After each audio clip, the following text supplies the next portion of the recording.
Hello friends, today we are going to study about immunity.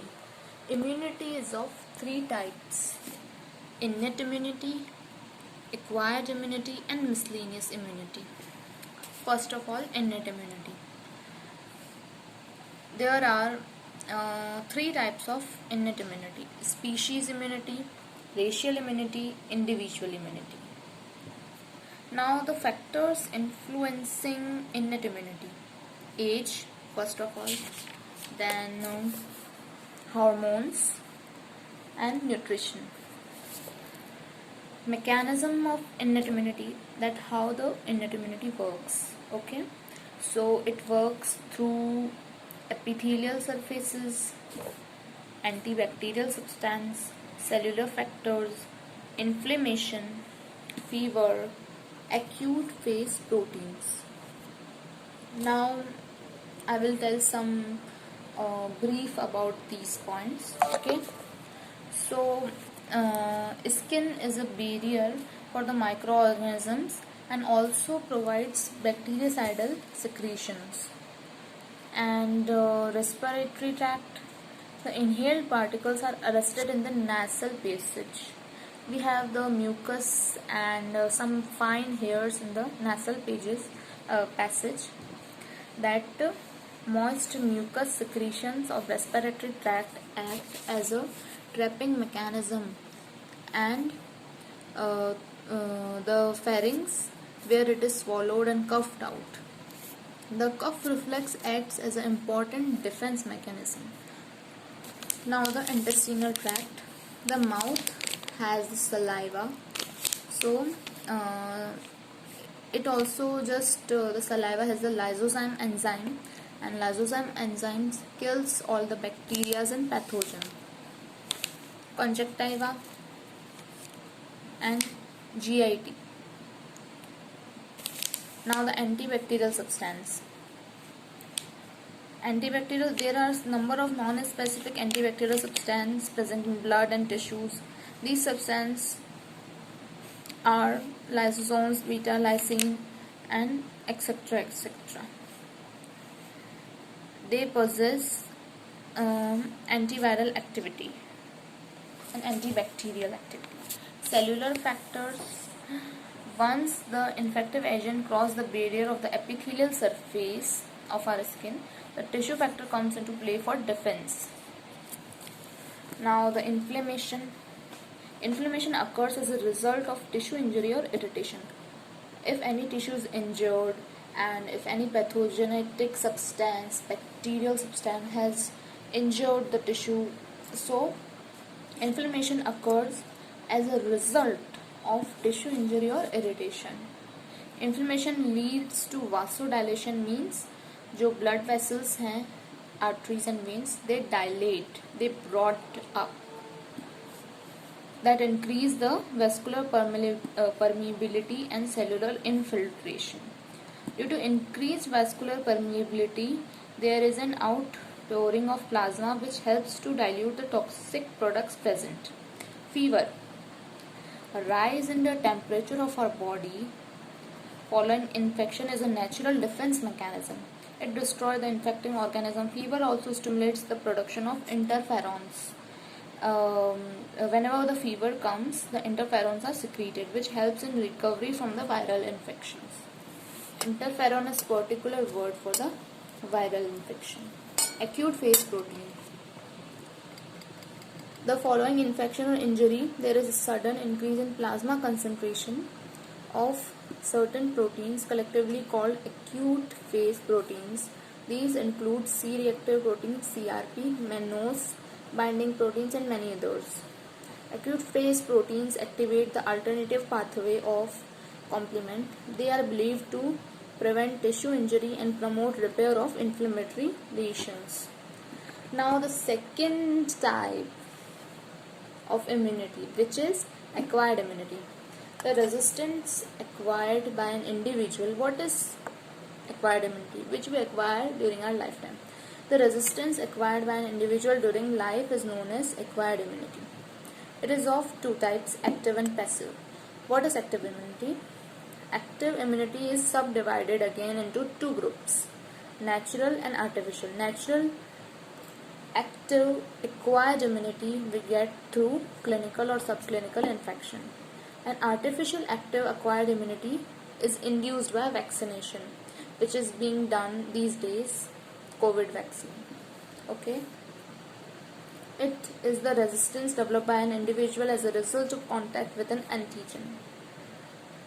It leads to stimulate the immune apparatus to form antibodies and the production of immunologically active cells. Active immunity develops after a latent period which is required for immune system to act, but once developed, the active immunity is long lasting. Mechanism: active immunity response stimulates both humoral and cell mediated immunity, usually in parallel. Humoral immunity, cell mediated immunity. And what are the types? Natural active immunity, artificial active immunity. Natural: persons recovering from smallpox infection develop natural active immunity. It is acquired by natural, subclinical or clinical infections. Natural immunity is acquired only by the infections, clinical or subclinical. Artificial active immunity: it is produced by vaccination. The vaccines are prepared from live, attenuated or killed microorganisms or their antigens or toxoids. In killed vaccines, the organisms are killed by heat, formalin, phenol and alcohol. These are preserved in phenol and alcohol. Toxoids are prepared from bacterial exotoxins inactivated by formalin or by alum. Toxoids are immunologic but non-toxigenic substances. Vaccines, कौन सी vaccines हैं? These are the some again categorized into different categories. Types of vaccines. Okay, live vaccine, killed vaccine and bacterial products. Live vaccines are TY21A for typhoid, BCG for tuberculosis, Sabin vaccine for poliomyelitis, polio. Sabin vaccine for polio. Okay, MMR vaccine for measles, mumps, rubella, 17D vaccine for yellow fever, and killed vaccines. The killed vaccines are TAB for enteric fever, killed cholera vaccine, Salk vaccine for poliomyelitis, and neural and non-neural vaccine for rabies. Hepatitis B vaccine. Now bacterial products. Bacterial products are tetanus toxoid for tetanus and diphtheria toxoid for diphtheria. Passive immunity. Passive immunity, what is it? Passive immunity is again subdivided into two groups, natural and artificial. Natural occurs through transplacental maternal IgG antibodies in the mother's womb. Artificial through antiserum injection. Passive immunity is induced in an individual by performed antibodies, generally in the form of antiserum against infective agents. This antiserum is prepared by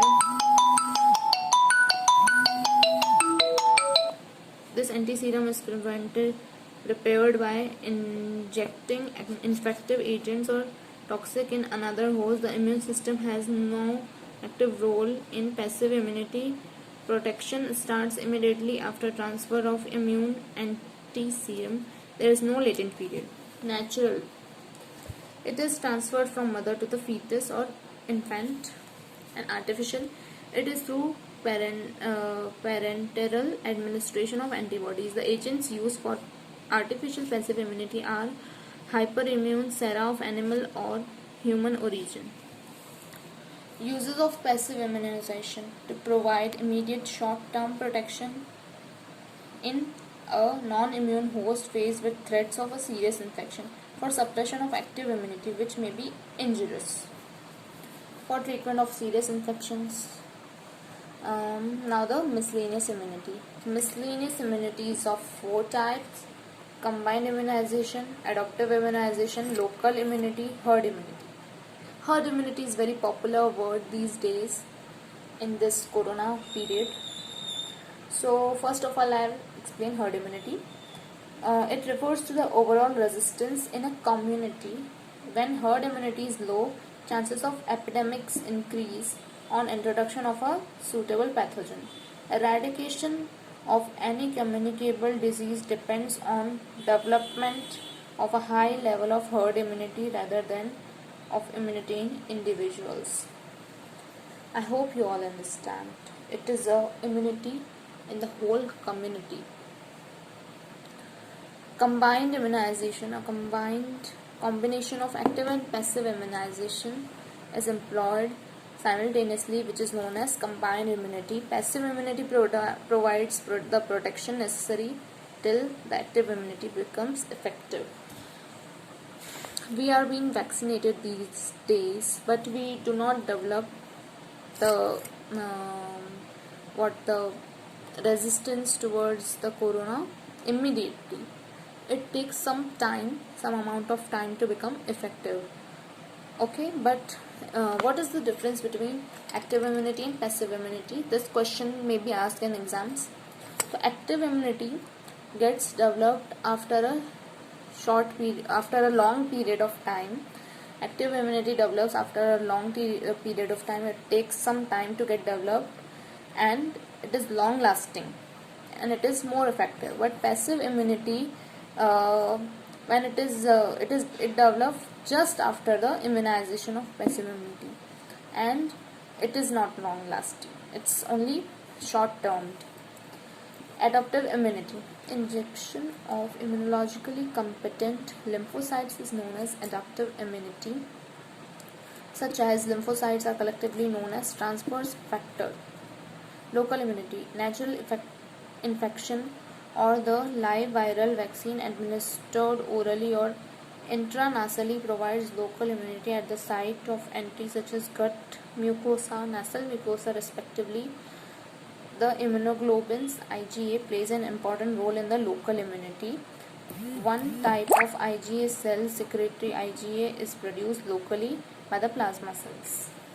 This is all about the immunity, and some important questions may be asked in this are discuss the mechanism of innate immunity, tabulate the difference between active and passive immunity. This I already explained. It is very important. Write short notes on innate immunity, passive immunity, active immunity, and herd immunity. Innate immunity, acquired immunity, and herd immunity and their role. You should also write difference between active and passive immunization. Okay, this is all about immunity. I hope you like my video. So please like, share and subscribe to my channel.